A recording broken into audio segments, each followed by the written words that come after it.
There are currently 6 unbeaten NFL teams, but will any team finish the season 16-0? According to FBI season simulations, there's a 2.3% chance that at least one team finishes 16-0, and the Falcons are the most likely to accomplish that feat with a 1% chance, just barely ahead of the Patriots. Stephen A. Smith, are the Falcons over or underrated? Well, they're overrated if you're talking about them going 16-0, because I think that's just ridiculous. I don't think a team that ranks one of the worst pass defenses in the game of football, I think they're ranked 30th, is going to be able to deliver the goods for you in terms of an undefeated season. But this was my pick to win the NFC South, and I stand by it, although I am pleasantly surprised by what I'm seeing in Carolina, particularly with my man Cam Newton. I'm very proud of him. But I look at the Atlanta Falcons right now. They are 4-0 on this season. Yeah, they're not getting to the quarterback. They've only got 5 sacks on the season, Skip, Coach Herm. I get all of that, but they're going after the ball. They're more physical than they've looked in years on the defensive side of the ball. I'm just looking at some of the things that are taking place in that particular category, and I like what I am seeing from them. They defend well against the run, not necessarily so much against the pass. And then I'm just looking at some of these guys right here, the Justin Durant's of the world leading the team in tackles, the way their secondary has been playing, even though, again, they're soft in the passing game. They just need to get after the quarterback and stop giving quarterbacks so much time to pass. Offensively is the reason I picked them to win this division. I look at a Matt Ryan. I don't think that he's Peyton Manning or Big Ben or Aaron Rodgers, but look, he's pretty damn good. And then you got Julio Jones, who is arguably the best receiver in all of football, clearly top 2 as far as I'm concerned. You look at this guy, Leonard Hankerson. He's second on the team with 17 receptions. They're doing this despite the fact that Roddy White only has 6 receptions in 4 games, Skip. I don't know what's the matter with him. If he's injured, forgive me for saying it, but he looks right now like he's almost done. Unless he shows up and help these brothers out, he might need to start coaching or coming to do color commentary or something here, because he ain't playing. You got 6 receptions in 4 games. Something is wrong with that picture if you're Roddy White. That's not the Roddy White we know and love. And I sincerely hope that he gets it together and they get him more involved, or he can gain separation for receivers. Do something, because Julio Jones and Hankerson are holding it down. And Skip, Coach, let me say right now, I'm going to put my hand up. Maybe primetime Deion Sanders or somebody has an edge on me in this category. Maybe our very own Chris Carter has the edge on me because he knows this kid personally. The kid is I think he's the oldest of 10 kids. This kid, Devontae Adams, Devontae Freeman, this kid, I love him. I love him. I love what I see. He runs so hard. He goes after it. He's averaging nearly 4 yards a carry, okay? He's got about 17 receptions himself on the season. I am a fan of Devontae Freeman. This brother can ball. I love his game. I love how he goes after it. He's a 4th-round pick. I don't know why that was. Keep in mind, Skip Bayless, and I'll give credit to Chris Carter for educating me about this. He reminded me about this, rather. This guy didn't get that much activity at Florida State. So this is a fresh young body in the NFL. What I'm seeing from this kid, if this kid continues to play the way that he's playing, and their defense can learn how to get some sacks or defend the pass better, Atlanta can be a force to be reckoned with. 16-0, no way. Can I see a 12-4 possibility? Yes, I can. Yeah, Stephen A's made a lot of great points, and he's touched upon it. And it starts with the head coach, Coach Quinn, and met him at the owners' meeting. And, his mindset, he wants to build an image like he had in Seattle. Well, Stephen how did he strike you? Well, just, he's good with the players. You could just tell. He's going to be good with the players. We had a nice conversation. And he's about building the same kind of mindset they had in Seattle, especially defensively as well as offensively. Now he's got a runner. He reminds me a lot of Lynch. Can break the first arm tackle, runs. He's already got 7 touchdowns. He's built low to the ground. He is. Strong-legged guy, can catch the ball out of the backfield. They've got a talented receiver and really have they have a quarterback that's a top 10 quarterback in this league. I mean, when you think about Matt Ryan, what he's done, no offensive line per se, and he's finding a way to get the ball to Julio Jones and to Hankerson, and Roddy White is hurt, as he said. Defensively, they're just playing hard. They're just playing flat hard like they did in Seattle. They're taking the ball away, which gives them an opportunity to get off the football field, but they don't get to the quarterback much, but they just play hard. And when you turn the film on, you go, wow, look how many guys run to the ball and tackle. Well, I'm going to tell you something. When you watch the film, you're the opponent watching that, you're going, hey, boys, we better get ready for this now. You know, and because you look at the numbers, they're not a top 10 defense, but they play angry. They play together, and that's what's great about when you watch them play. And I think right now they got a quarterback, whether he's at home or on the road, in the fourth quarter, if he has the ball, he can win the game. He can flat win the game. The game's not too big for Matt Ryan. He's on the road or at home. In the fourth quarter, and that's what you want. You want a quarterback that has potential of saying, we need a score. He can do it.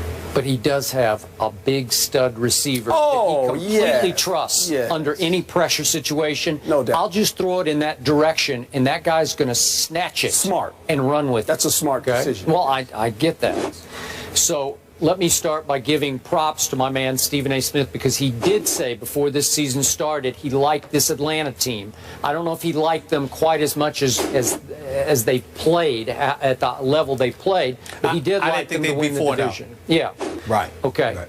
So now let's get back to overrated, underrated. If I just take this Falcons team in a vacuum and just put them by themselves and say how good a football team this is, it's overrated. But if I take it, given its schedule, I think people are sleeping on these Falcons, because this schedule, by NFL standards of schedules, is a cakewalk. Are you saying they're going to go 16-0? Here's what they're going to do.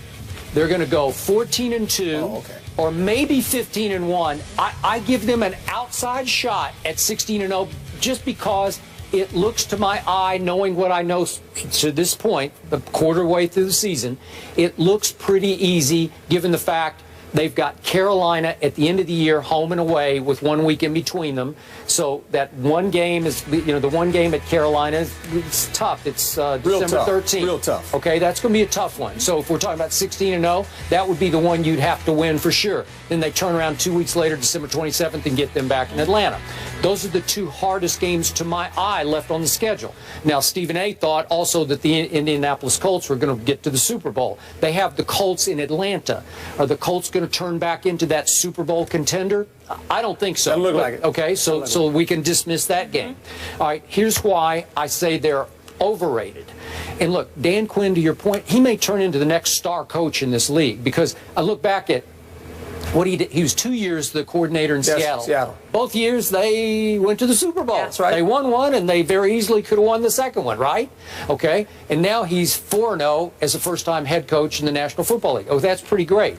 But that defense you talked about playing so hard, in the second half of the Monday night opener against Philadelphia in Atlanta, the Eagles' offense, we have all ripped to shreds, went crazy on the Atlanta defense in Atlanta and went for 274 total yards and scored 3 touchdowns and missed a field goal with a couple of minutes left that could have put Philly ahead in that game and maybe won the game for them. Am I right? No, you're right. And this and I mentioned it, and Stephen A. mentioned it. You know, their numbers on defense are not good. I mean, they will give up plays on defense. And in the first half against Brandon Whedon in his first start for the Cowboys, my Cowboys go for 295 yards in the first half alone and score 28 points and have a 28-14 lead and rush the ball for 131 yards against the defense. It's pretty good against the run.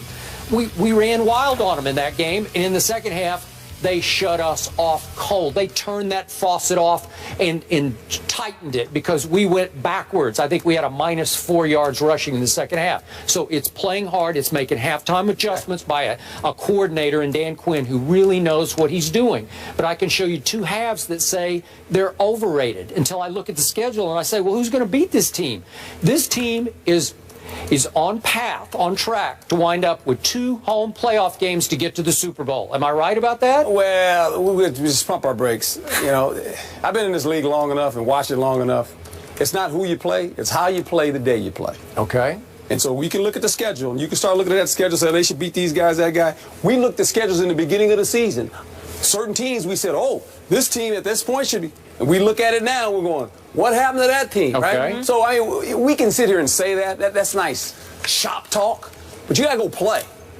Okay, you got to go play these games. It does appear favorable. Don't let the paper don't play a game. All right, but the players do. Will we do that kind of shop talk on this show? You have to stand behind it for the rest of the year. Yeah, I'm just saying. I'm with Stephen A. I thought the Colts. I thought it was going to be Colts and the Green Bay Packers. Okay. Right. Well, right now, Colts ain't playing very well. No, I would say the one thing that I would tell you, I was helped along about the Atlanta Falcons because obviously, as you both know, I spoke to Cam Chancellor on several occasions during his holdout with the Seattle Seahawks, and one of the things that he did was absolutely rave about Dan Quinn and the kind of man he is as a coach. And he talked about how this defense. He said, don't pay attention to the statistics. Watch how his players on defense go after people. He said it's going to be a different culture and a different day than what you've been seeing in Atlanta, because Dan Quinn is that kind of coach and he's that kind of man. He's the kind of man that guys go out there and play for. Cam Chancellor told me that before the season started, which is one of the reasons I had so much confidence in Atlanta. I get you, and I'm with you. Last quick point about Devontae Freeman sort of falling out of the heavens into their lap. Remember, the first 2 games that they could have lost. Against the Eagles, he goes for 18 yards on 10 carries. And then at the Giants, another game that they were down 10 early in the fourth quarter, right? Yeah. He goes for 25 yards on 12 carries. And nobody was talking about Devontae Freeman until my Cowboys introduced him to the world by saying, watch this, he looked like Earl Campbell to me, right? He's just running roughship over him. Well, he's a rookie, young player, and it takes time. Second year. So he's a virtual rookie. He's a rookie to me. I mean, he hadn't played a lot of football. You're right. No longer under the radar. But to your point, Dan Quinn has certainly changed the culture there. When you describe them playing angry, playing tough, you wouldn't describe this team that way prior to his arrival. It's really been impressive and fun to watch. So Matt Ryan versus Kirk Cousins, that's Sunday in Atlanta. So Skip believes it will be remembered as the bat out of hell play. Herm Edwards is sticking around to react to that play and how the Lions handled it. We're going to get into that after the break. Stay here.